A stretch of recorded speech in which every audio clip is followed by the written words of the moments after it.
You know, it's always interesting to compare and contrast the threat actors and their motivations and see what's going on there. To tell us more about it, we've brought in Brian Calkin from CyberWa. He is the CTO over there. Brian, how you doing? I'm doing well, James. How are you? Doing great, man. Tell us a bit about yourself. Let's start talking about threat actors and what they do. Yeah, sure. So I've been in cybersecurity now for 20 years. I can't believe it's been that long, but it certainly has been. Various roles in the past: operational, management, executive. Currently, I'm the chief technology officer at a company called CyberWa. We do cyber protective services for high net worth individuals and celebrities. You know, as you do your work, you clearly have come across quite a few threat actors before. Let's talk about the characteristics of these threat actors. You've got nation states, you've got hacktivists, insider threats. Tell us a bit more about some of these. Yeah, sure. So when I think of threat actors, I basically put them into one of four different buckets. So you mentioned nation states. That's certainly one. Nation states, you can think highly funded, highly skilled, highly organized countries, governments that are out looking to attack other countries and gain intellectual property and information, espionage, those types of things. Cyber criminals, certainly, as the name would imply, looking to steal money and to get money and to basically to go make a few dollars out there due to victims.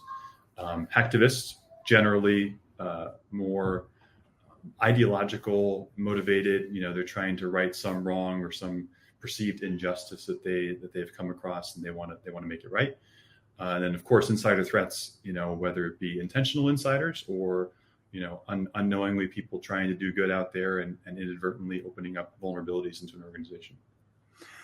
Of these different types of threat actors, we'll stick with the active threat actors. Which ones tend to be better funded, or does that even matter? I think it does matter. I think that certainly the best funded threat actor out there is going to be a nation state threat actor. They are for certain have the most funding, have the most resources. They are, again, most cases government funded, and so they've got the government dollars to back them in whatever they need. So they've got the best tools and the sharpest talent as well. And they are very stealthy, very sneaky. Cyber criminals also well funded. Because they're in the business of making money, so they're spending money to make money. Hacktivists maybe not as funded. I don't mean to interrupt. Probably not as well funded.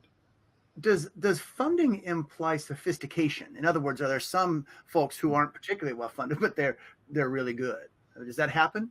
Oh, absolutely. I think that there's lots of folks, and threat actors in particular, that are very sharp and very skilled, but may not have the funds to go out and spend a lot of money on the best software or systems or those types of things. So they'll use things that are maybe freely available or even things that are resident on systems themselves, tools and things that legitimate administrators might use to administer systems, but they might take advantage of in order to do harm instead of good. Now, you mentioned, for example, like hacktivists, and then you've got folks who are organized crime or state level. What are some of the goals of these? Can you map certain goals to certain types of groups in general? Yeah, sure. I think, starting with nation states, their primary goal in many cases, things like, espionage. They want to disrupt critical systems amongst the country. I've even seen cases where there'll be a nation state behind compromising many tens of thousands or hundreds of thousands of systems to then use them collectively together for an attack. And I think and another one is been quite popular is them, stealing intellectual property from other nations in particular. And so the example I use is like a nuclear submarine or a nuclear battleship, for instance. Why bother spending your own R&D budget when you can just go and steal somebody else's end result after they've already spent all the time and energy to do the research? So they're not really after revenge usually or whatever. They're looking for exfiltration, right? To steal. Yeah, data. Absolutely. Yeah, absolutely.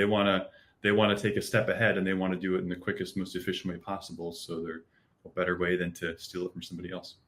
Now, earlier you mentioned threat actors like people meaning to do well. I think you're bringing up the concept of shadow IT.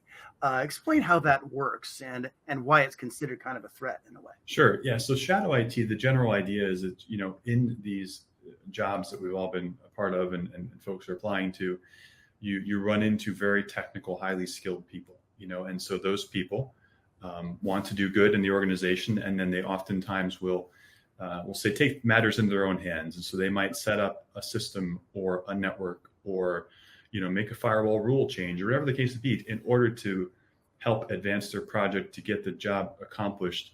But what they don't realize, and it's not intentional in most cases, is they're inadvertently opening up a hole within the organization and a vulnerability that, had they coordinated with the organization at large, they would have realized. But because they're just, heads down, focus, trying to get the job done, they just don't see it, or they can't see it.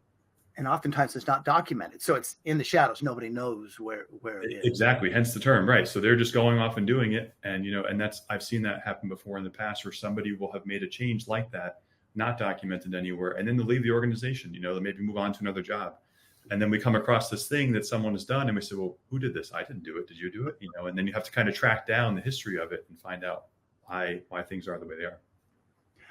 Brian, thank you so much for talking and comparing common threat actors, their motivations, and how those things work. Sure appreciate it, man. Yeah, you're welcome. It's a pleasure. Thanks.